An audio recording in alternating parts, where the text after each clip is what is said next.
आज हम फंडामेंटल के अगले क्वेश्चन के बारे में आप सभी को बताएं। अगला क्वेश्चन जो है वो है पीसी का नाम डिफाइन करते समय उसे किस तकनीकी के अंतर्गत रखा जाए। कंप्यूटर में दो प्रकार की तकनीकी होती हैं। पहली तकनीकी जिसे हम फैट प्रणाली कहते हैं। फैट प्रणाली का पूरा नाम फाइल एलोकेशन टेबल होता है और दूसरी तकनीकी जो होती है उसे हम कहते हैं NTFS।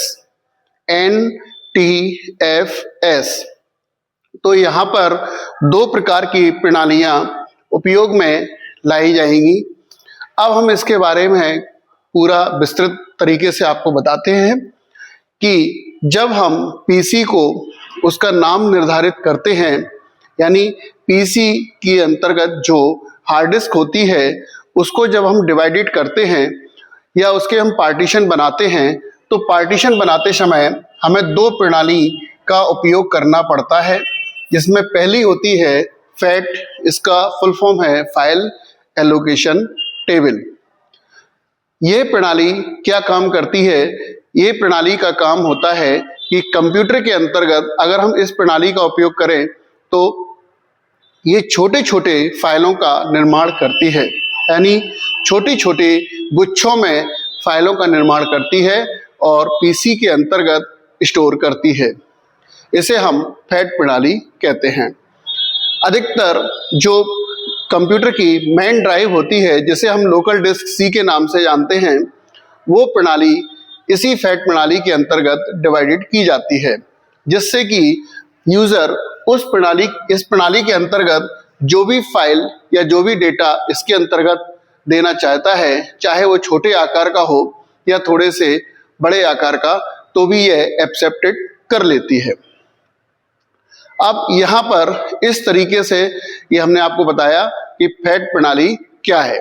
अब दूसरी जो प्रणाली है इसको बोलते हैं NTFS प्रणाली।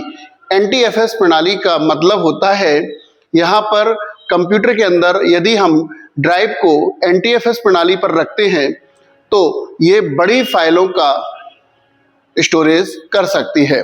बड़ी फाइल अर्थात जैसे मान लीजिए हमारे पास 500 GB की एक हार्ड डिस्क है।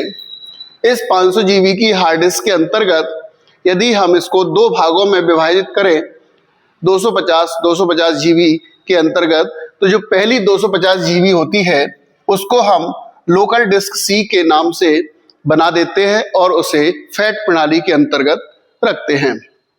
इसके पश्चात जो 250 GB की जो हार्ड डिस्क का शेष भाग बचता है उसे हम NTFS प्रणाली के अंतर्गत रखते हैं, जिससे कि उस बची हुई ड्राइव में हम अधिकतम बड़ी से बड़ी फाइल जैसे वीडियोस, कोई भी डाटा या कोई बड़ी फाइल जैसे 5 GB, 10 GB या 20 GB, इस तरह की कोई बड़ी फाइल हम उसके अंदर स्टोर कर सकते हैं।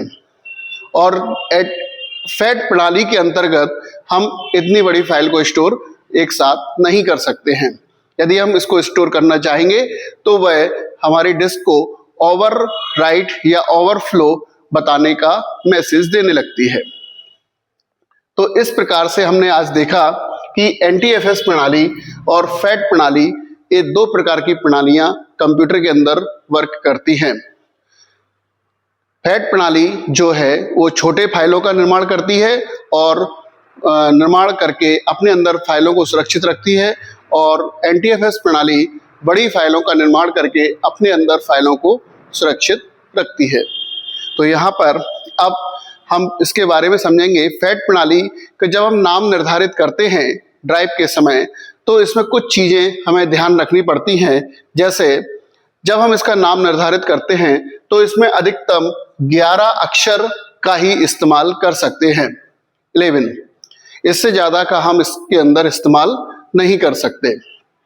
तथा इसमें दूसरा जो पॉइंट है, अर्थात इसमें किसी भी प्रकार का नाम देते समय स्पेशल सिंबल का इस्तेमाल नहीं कर सकते। कोई भी चिन्ह जैसे स्टार हैश वगैरह जो भी चिन्ह है कंप्यूटर के अंदर उन चिन्हों का इस्तेमाल हम ड्राइव का नाम देते समय निर्धारित नहीं कर सकते।